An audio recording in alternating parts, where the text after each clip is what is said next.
ഡാനിയും നന്ദുവും അരമണിക്കൂർ കഴിഞ്ഞതും എഴുന്നേറ്റു.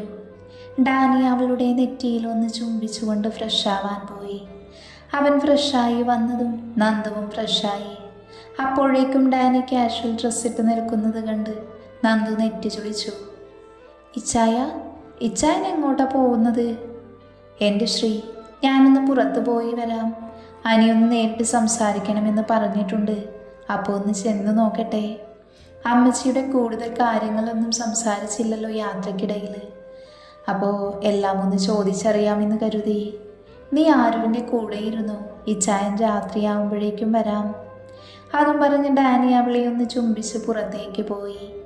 നന്ദു ഒരു ചിരിയോടെ യാത്ര പറഞ്ഞു. ഡാനി അനി പറഞ്ഞ കഫേയിലേക്കാണ് പോയത്.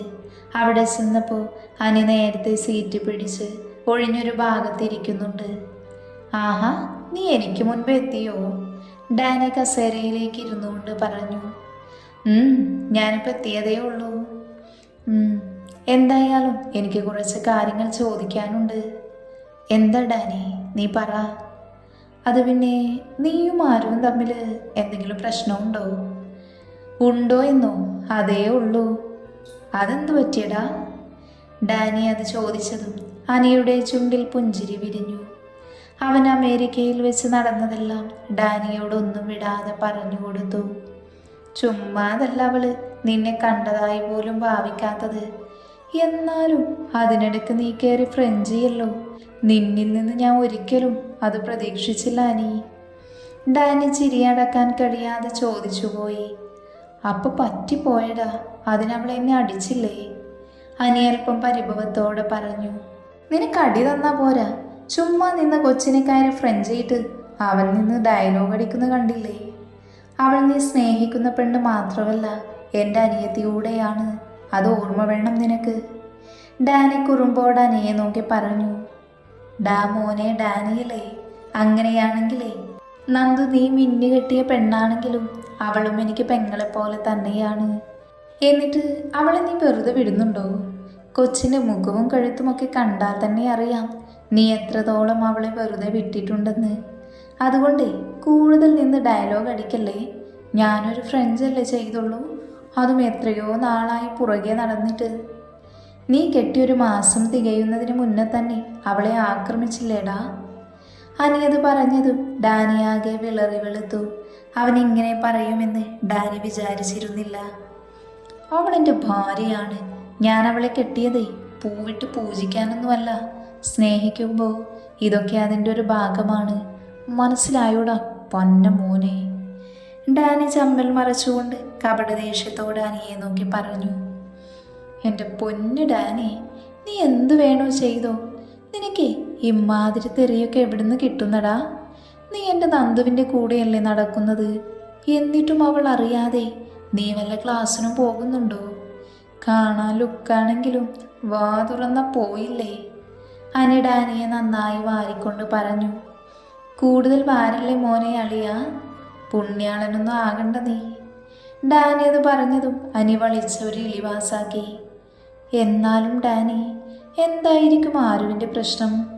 അറിയുന്നതാണെങ്കിൽ പരിഹരിക്കാമായിരുന്നു. ഡാ, എൻ്റെ കാഴ്ചപ്പാടിലെ നിന്നെ മനസ്സിലാക്കാൻ അവൾക്ക് കുറച്ച് സമയം കൊടുക്ക്. അതാണ് നല്ലത്. നിന്നോട് അവൾക്കെല്ലാം ഷെയർ ചെയ്യാൻ കഴിയുമെന്നൊരവസ്ഥ വരുമ്പോൾ അവൾ തനിയെ നീയുമായി അടുത്തോളും. എൻ്റെ ഒരു കണക്കൂട്ടലിൽ ശ്രീ അവർക്ക് ചേച്ചിയേക്കാൾ ഉപരി അമ്മയാണ്. ആ സ്ഥിതിക്ക് അവളോട് കാര്യങ്ങൾ പറയുന്നതിന് മാളുവിനും ആരുവിനും ഒരു പരിധിയുണ്ടാകും. ആ പരിധിയില്ലാതെ അവൾക്ക് എന്തും തുറന്നു പറയാൻ കഴിയുന്നൊരു സുഹൃത്തായി മാറാൻ നിനക്കാദ്യം കഴിയണം.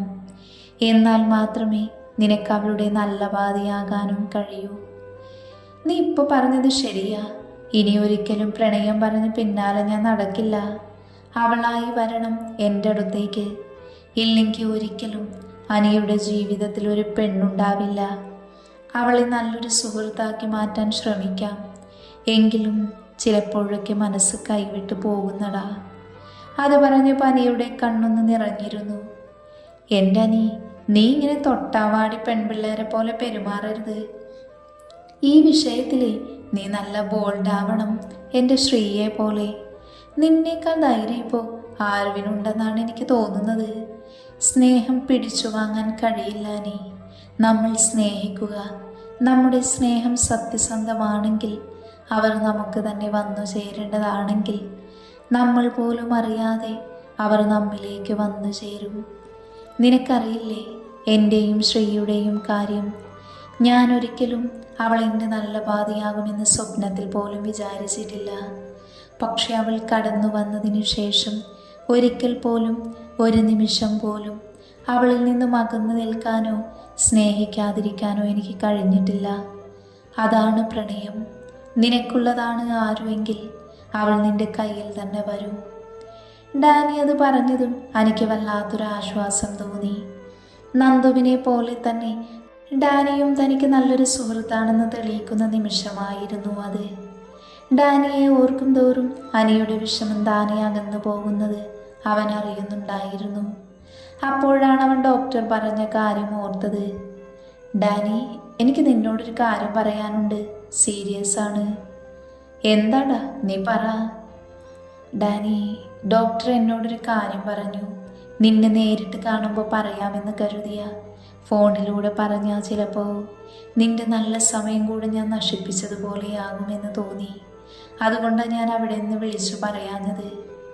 അനിയുടെ മുഖത്തെ ഗൗരവം കണ്ടപ്പോൾ തന്നെ ഡാനിക്ക് മനസ്സിലായി എന്തോ സീരിയസ് ആയ കാര്യമാണെന്ന്. എന്താ നീ കാര്യം? അത് പിന്നെ അമ്മച്ചിക്ക്. അനി ഡോക്ടർ പറഞ്ഞതെല്ലാം ഡാനിയോട് പറഞ്ഞു കേൾപ്പിച്ചു. ഓരോ കാര്യങ്ങൾ പറയുമ്പോഴും ഡാനിയുടെ കൈമുഷ്ടി ചുരുണ്ടു, ഞരമ്പുകൾ വലിഞ്ഞു മുറുകി. സാറയോടുള്ള അവൻ്റെ പകയേറി വന്നു. എങ്ങനെ തനിക്കിനി അവരോട് ചിരിച്ച് സംസാരിക്കാനാകുമെന്നുള്ളതായിരുന്നു അപ്പോൾ അവൻ്റെ മനസ്സിൽ വന്നത്. ഇതുപോലൊരു സ്ത്രീയെ ഒരിക്കലും കണ്ടിട്ടില്ല. അത്രയ്ക്കും നീചയായ സ്ത്രീയാണ് സാറ എന്ന് ഓരോ നിമിഷവും തെളിയിച്ചുകൊണ്ടിരുന്നു. അനി ഡാനിയുടെ അവസ്ഥ മനസ്സിലാക്കി അവൻ്റെ തോളിലൂടെ കൈയിട്ട് അവനെ ചേർത്ത് പിടിച്ചു. അനി, ഞാനും സാമും ഇവിടെ ഉണ്ടായിരുന്നിട്ടും ഞങ്ങൾക്ക് രണ്ടുപേർക്കും അവർ ചെയ്യുന്ന കാര്യം മനസ്സിലാക്കാതെ പോയല്ലോടാ. ഡാനി ചെറിയ തേങ്ങലോടെ അനിയോട് പറഞ്ഞു. പോട്ടെ ഡാനി, സാരമില്ല. ഇതുവരെയുള്ളത് നമുക്ക് മറക്കാം. ഈ ഒരു മാസം നമ്മൾ എങ്ങനെയും പിടിച്ചു നിൽക്കണം. അമ്മച്ചി മണ്ണിൽ കാലു വയ്ക്കുന്നതിൻ്റെ അന്ന് ഓരോരുത്തരുടെ പതനം നമുക്ക് ഉറപ്പുവരുത്തിയിരിക്കണം. അതുവരെ ഇവർ നന്നായി കളിക്കട്ടെ. അനിയുടെ കൗശലം നിറഞ്ഞ മുഖം കണ്ടതും ഡാനിയുടെ ഉള്ളിലും കുടിലതയോടെ ഒന്ന് പുഞ്ചിരിച്ചു അവൻ. വരാനിരിക്കുന്ന സാറയുടെ അവസ്ഥയെക്കുറിച്ചോർത്ത് ഇരുവരും ഒന്ന് പുച്ഛിച്ച് ചിരിച്ചു. അവർക്കൊപ്പം തന്നെ കുറ്റം ചെയ്ത എല്ലാവരുടെയും ശിക്ഷ ഡാനി തന്നെ വിധിക്കുമെന്ന് അനിക്ക് നന്നായിട്ട് അറിയാമായിരുന്നു. ഇതേ സമയം ഓഫീസിൽ ഡാനിയും സാമും ഇല്ലാതിരുന്ന ദിവസം ആൽവി നല്ല രീതിയിൽ ജനിക്കിട്ട് പണി കൊടുക്കുന്നുണ്ടായിരുന്നു. മറുത്തൊന്നും പറയാൻ കഴിയാത്തതുകൊണ്ട് ആൽവി പറയുന്നതെല്ലാം അവൾ അനുസരിക്കുകയും ചെയ്യുന്നുണ്ട്. ആൽവി അവളെ അങ്ങോട്ടും ഇങ്ങോട്ടും ഓടിച്ച് സർവ്വ വർക്കിലോടും അവൾക്കായി കൊടുത്തും നന്നായി പണിയുന്നുണ്ടായിരുന്നു. ഇന്ന് ഡാനി തിരികെ വരുമെന്നുള്ളതായിരുന്നു ജെനിയുടെ ഏക ആശ്വാസം. ഡാനിക്ക് ജെനിയെ കാണുന്നത് പോലും ഇഷ്ടമല്ലാത്തതുകൊണ്ട് അവളെ അധികം ക്യാബിനിലേക്ക് വിളിപ്പിക്കുകയോ അധികം വർക്ക് കൊടുക്കുകയോ ഇല്ല. ജെനി ഇടിച്ചു കയറി അങ്ങോട്ട് ചെല്ലുന്നതല്ലാതെ ഡാനി അവളെ കാണാൻ പോലും കൂട്ടാക്കാറില്ല. എന്നാൽ ആൽവി നേരെ മറിച്ചായിരുന്നു. അവൻ ഏതു നേരവും ജെനിയെ അങ്ങോട്ടും ഇങ്ങോട്ടും ഫയലെടുപ്പിക്കലും ഓടിക്കലുമായിരുന്നു. ജെനിക്കാകെ മടുത്തിരുന്നു ഈ ദിവസങ്ങളെല്ലാം. ഇതിനേക്കാൾ ഭേദം ഡാനി തന്നെയായിരുന്നു എന്നാണ് ഇപ്പോൾ അവൾ ചിന്തിക്കുന്നത്. അത്രത്തോളം ആൽവി അവളെ പണിയെടുപ്പിച്ചു എന്നതായിരുന്നു സത്യം. ഡാനി പോകുമ്പോൾ ഓഫീസ് മുഴുവൻ തൻ്റെ നിയന്ത്രണത്തിൽ നിർത്താമെന്നുള്ള അവളുടെ വ്യാമോഹമാണ് ആൽവി തച്ചുടച്ച് അവൾക്ക് പണിയായി കയ്യിൽ കൊടുത്തത്. നിയന്ത്രിക്കാൻ പോയിട്ട് ശരിക്കുമൊന്ന് ശ്വാസം വിടാൻ പോലും അവൻ അവളെ അനുവദിച്ചിരുന്നില്ല. ജെനിയുടെ ഈ നെട്ടോട്ടം കണ്ട് അവൾ പണിയെടുക്കുന്നത് കണ്ട് പൊട്ടിച്ചിരിക്കുകയാണ് ആൽവിയുടെ പതിവ്. ജെനി മടുപ്പോടെ ക്യാബിനിലിരുന്നതും ആൽവിയുടെ വിളി പിന്നാലെ വന്നിരുന്നു. അവൾ വർദ്ധിച്ചു വന്ന ദേഷ്യത്തോടെ ആൽവിയുടെ ക്യാബിനിലേക്ക് പോയി. എന്താ, നീ പറഞ്ഞതെല്ലാം ഞാൻ ചെയ്തു കഴിഞ്ഞല്ലോ, പിന്നെന്തിനാ വീണ്ടും ഇങ്ങനെ വിളിക്കുന്നത്? ജെനി ദേഷ്യത്തോടെയും അമർഷത്തോടെയും ആൽവിയോട് കയർത്തു. തീർന്നെങ്കിലേ പിന്നെ ഞാൻ വീണ്ടും വിളിപ്പിക്കില്ലല്ലോ ജെനീഫർ. ആൽവി ഒരാക്കലോടെ അവളെ നോക്കി പറഞ്ഞു. എല്ലാം ഞാൻ തീർത്തു കഴിഞ്ഞതാണല്ലോ. Office time തീരാറുമായി. ഇനി എന്താ നിനക്ക് വർക്ക്? ജെനി അമർഷം അടക്കിക്കൊണ്ട് ചോദിച്ചു. ജെനീഫർ, ഈ ഫയൽ കംപ്ലീറ്റ് ചെയ്തിട്ടില്ലായിരുന്നു. അതുകൂടി കംപ്ലീറ്റ് ചെയ്തിട്ട് ചേച്ചിക്ക് ഇവിടുന്ന് പോകാം. നാളെ ഡാനി വരുമ്പോൾ ആ ഫയൽ കൊടുക്കേണ്ടതാണ് അവന്. ആൽവി അത് പറഞ്ഞ് നേരെ ഫയലിലേക്ക് മുഖം താഴ്ത്തി. ജെനി പൊന്തി വന്ന ദേഷ്യത്തോടെ അഴക്കിക്കൊണ്ട് ചവിട്ടിക്കുലുക്കി ക്യാബിനിൽ നിന്ന് പുറത്തേക്ക് ഇറങ്ങിപ്പോയി. ആൽവി അവൾ പോയതും പൊട്ടിച്ചിരിക്കാൻ തുടങ്ങി. എൻ്റെ നന്ദുവിനെ നോവിക്കാൻ നടക്കുവല്ലേ നീ കുറച്ചധികം തന്നെ അനുഭവിക്കണം. ആൽവി പുച്ഛത്തോടെ ചുണ്ടുകൊട്ടി പറഞ്ഞുകൊണ്ട് അവൻ്റെ വർക്ക് തുടർന്നു. ജെനി ആൽവി കൊടുത്ത വർക്കെല്ലാം ചെയ്ത് ഡാനിയുടെ ടേബിളിൽ വെച്ചതിനു ശേഷം ഓഫീസിൽ നിന്നും ഇറങ്ങിയത്. ജെനി ഇറങ്ങിയപ്പോൾ തന്നെ ജോയലും സാറയും അവൾക്കായി കാത്തു നിൽക്കുന്നുണ്ടായിരുന്നു. എന്താ മോളെ താമസിച്ചത്? ജോയൽ അവളോട് ചോദിച്ചു. ഒന്നും പറയണ്ടേട്ടാ, ഡാനി പോയപ്പോൾ മുതലുള്ള അനുഭവമാണ് എനിക്ക്. ഞാൻ ശരിക്കും കൊടുക്കുന്നുണ്ട്. തൽക്കാലം മിണ്ടാതിരിക്കുന്നു എന്നേ ഉള്ളൂ. അവൻ അനുഭവിക്കാൻ ഇരിക്കുന്നതേ ഉള്ളൂ. ജെനി പല്ല് ഞെരിച്ചുകൊണ്ട് ആൽവിയെ മനസ്സിലോർത്ത് പറഞ്ഞു. മോള് വാ, നമുക്ക് പോകാം. ഇപ്പോഴേ ലേറ്റായി. സന്ദർഭത്തിന് അയവ് വരുത്താനായി സാർ അവളോട് പറഞ്ഞു. പോകാം ആൻറ്റി. ഇന്ന് തന്നെ ഡാനി തിരികെ വരുമല്ലോ അല്ലേ? വരുമെന്നാണ് ഇന്നലെ അവൻ മെസ്സേജ് ചെയ്തിരുന്നത്. പിന്നെ അവൻ മെസ്സേജ് അയക്കുകയോ വിളിക്കുകയോ ചെയ്തിട്ടില്ല. എന്തായാലും നന്ദുവുമായി അവൻ അടുക്കാതിരുന്നാൽ മതിയായിരുന്നു. നമ്മുടെ പണി അല്പം കൂടി എളുപ്പത്തിൽ നടക്കും. അതൊരിക്കലും നടക്കില്ല ആൻറ്റി. ഞാനുള്ളപ്പോൾ ഒരിക്കലും ഡാനിയെയും നന്ദുവിനെയും ഒന്നിക്കാൻ അനുവദിക്കില്ല, ജെനി കുടിലതയോടെ പറഞ്ഞു. അവർ 3 പേരും കുരിശിങ്കലേക്ക് പോയി. ജോൺ അവൻ്റെ വീട്ടിലേക്കും പോയിരുന്നു. അവിടെ തനിക്കായി കാത്തിരിക്കുന്ന സർപ്രൈസ് അറിയാതെ സാറ സന്തോഷത്തോടെ അവർക്കൊപ്പം വീട്ടിലേക്ക് യാത്ര തിരിച്ചു.